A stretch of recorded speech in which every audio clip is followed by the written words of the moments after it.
Hi guys, how you going? I am presenting the new view on the Oscar slap that the whole world has missed. Basically, it's the trigger point. Everyone thinks that the joke itself was the trigger point and the reaction from Jada. I disagree. You have to have a look or listen to the comment that Chris made straight after the joke. Let's have a listen. Nominated. Now, if she loses, he can't win.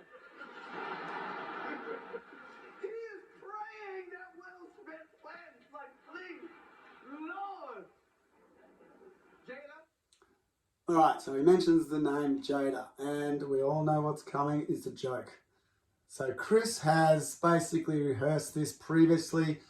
I believe Will and Chris might have had a previous conversation before the Oscars as mates, saying, mate, just be careful, not careful, but be gentle on me on the Oscars night, please, and be gentle on us. I'm going through a lot of overwhelming situation here, and I'm basically under a lot of pressure. Chris has probably joked around, so yeah, no problem, buddy. That's all good. That's all fine. And looks like Will's quite confident that the joke's going to be smooth and funny. I love you. G.I. Jane 2. Can't wait to see it. All right? Okay, so all good. He mentions the joke. It got a laugh. She didn't like it. But Will's fine with it and had a laugh. So she's got to take it on board with her ego, basically. She should have known it's coming, anything like that. So where's her sense of humour gone? That's fine. She's lost her sense of humour. Now, the crowd reacted with a laugh, and so did and Will reacted with a laugh as well. It's the comment that came afterwards. Let's have a listen.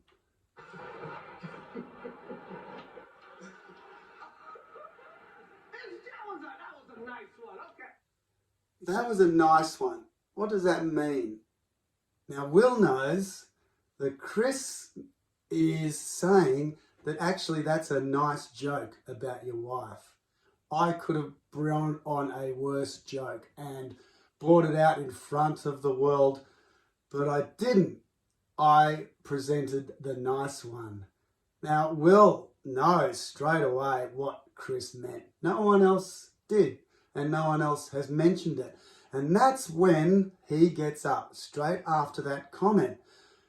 It got to him, and Chris was and is aware that it got to him even previously before he presented the joke.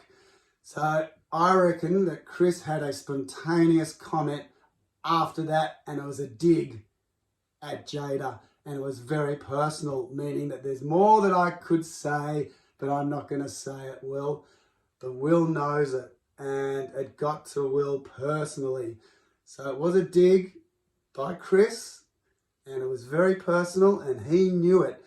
And now Chris has to see, because he pushed his button to see what Will would actually do. The problem is with Will is he's not doesn't have a microphone, for one, and he's not quick-witted as Chris.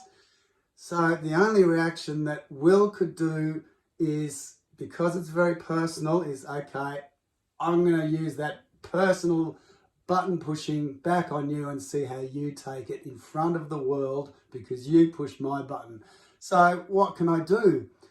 And it's the instinctive reaction to go up and either punch or slap.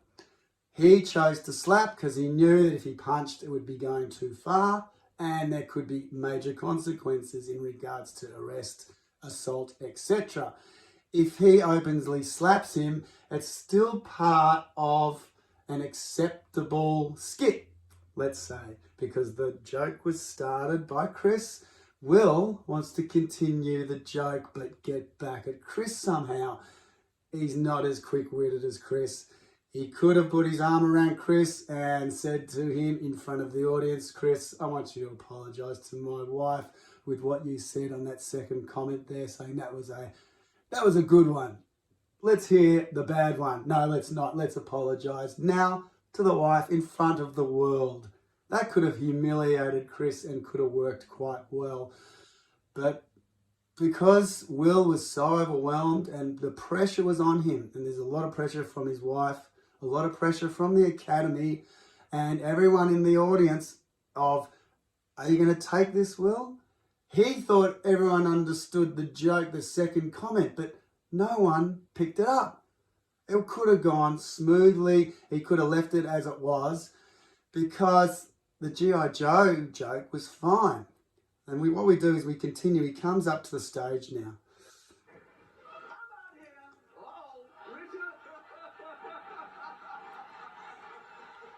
Chris still thinks it's a reaction. He knows it's a reaction to the joke, but he knows it's the second comment that Will is reacting on, not on the first. So he knows is Will smart enough to be able to get out of this somehow? So Chris leans in to be accepting the joke from Will. He's saying to Will, okay, have a comeback. I don't mind. Better be good though, buddy, because I've rehearsed this and this is spontaneous for you. So what are you going to come up with? Come on, mate, let's see what you're going to do. He didn't expect the physical slap. So I was like, oh, wow, that's what you're going to come up with, is it? Whoa, that's a bit over the top, mate. Fine. What'll I do? He's quick-witted enough to have a comment straight away. This is where the vocalization is prompted because Will was going to sit down and keep quiet and let it continue. He thought the audience was laughing at with Will with the slap. Will starts to sit down. Wow. He's smirking. Smack the shit out of him. Let's stop it there. Will Smith smacked the shit out of me. It was a joke again, and everyone laughed in the audience. So Will's response didn't really come across as effective. Everyone laughed at him, and everyone laughed at Chris. This is where the dilemma is. There's so much pressure that Will now sit down and go, okay, everyone didn't get it. I slapped this guy in front of the whole world, and they still laugh at Chris. Chris is on top of this dilemma or this confrontation at this stage. And Will snaps because ego gets the better of you. You're in a room full of mates and a mate comments like that. You've got to come up with something back or something physical, which he did. Slapped him, sits down, smirked, and he thinks he's done his job. And then Chris comes back with a joke in front of his mates and everyone laughs. And it's like, well, Will's now looking like a fool. Continue.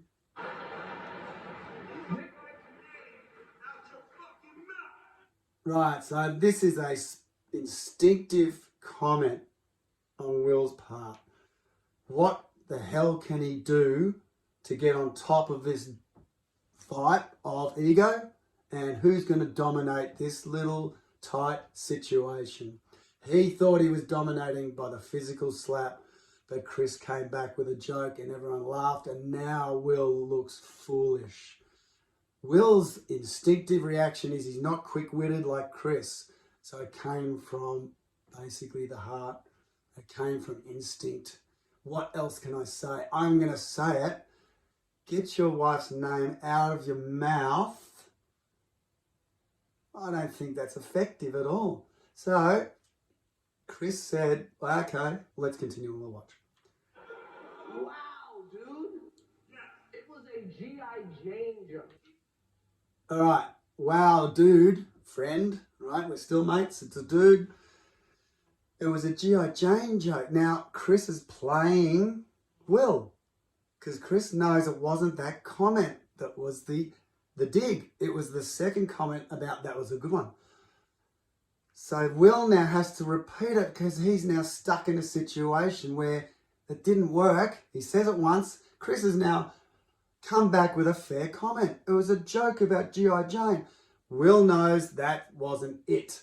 So he has to repeat himself. But this time, real angry because his argument or ego fighting, trying to win the situation ain't working for the second time, even with that comment.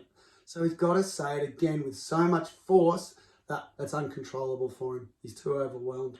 Keep my wife's name out your fucking mouth! He did not say that the same way. He said that differently. He said that with more force because he knew that comment didn't work, and he had to say it stronger to get the point across so the whole world could see he's in charge. This time it sort of worked because Chris now didn't want to play on the second comeback joke because he knows Will was serious. And being the mates from the past, he read it well. And Chris then, you listen to his comment after this. He's about to say, I could say something, but he doesn't. Have a listen. I'm going to, okay? Hear that? Oh, I could rip you apart, buddy. But I'm mates and I'm going to think about that. I could humiliate you even more. Take this situation to another level, but he's got respect. So it's hard to say respect, but it's saying to the real down to earth friendship that we've had over the years and our relationship that, and we're in front of the world that basically, okay, I'll stop here for you. No worries. Let's go on somehow. But now Chris's next step is not quick-witted enough. So he's come up with an awkward comment about, let's look at this in the history of television as the best night. Now, it's a quip that's not really a joke. It's not really funny. It's something that he could bring up as quick as he could on the spot. That was a greatest night in the history of television. Okay. So he got a laugh. He got out of it, but he's now knows what's happened and he didn't get out of it successfully, I believe. I think Chris could have quipped more and taken more control, but he had that respect that he knew he could tear Jada and Will apart on the night with the information that he has and what he thinks of Jada. I'm sure they've had a previous conversation in the past history about her with Will, and Will justifies Jada's actions and wherever they were in the past. He's now with her still. Chris doesn't like it. Chris sees through this. Chris knows what Jada's a manipulator, maybe a narcissist, I don't know, but you can see how Jada wants fame, wants attention, wants to look beautiful. Well, however she looks, it's apparently she had $14,000 of diamonds on her head that night. What does that say to you? You've got to look the best because you're with the best. But Jada's on the, she's the wingman to Will. Will's got the whole world in his hands. She's one of those graspers that hang on. I know they've had a long relationship, but she's still hanging on for dear life, for attention. That's why there's a couple of reactions from her that are showing that she is okay with the combat and Will sticking up for the situation or trying to take the power. Is this the last vestige of power that Will can take, that he can control the whole academy and say what he wants at the Academy Awards? And if he gets away with it, I believe that he has got the power. And at the end of the Oscars, when he receives it, he knows he's got the power, but it went through a situation where he got out of control. Absolute power corrupts absolutely. Okay.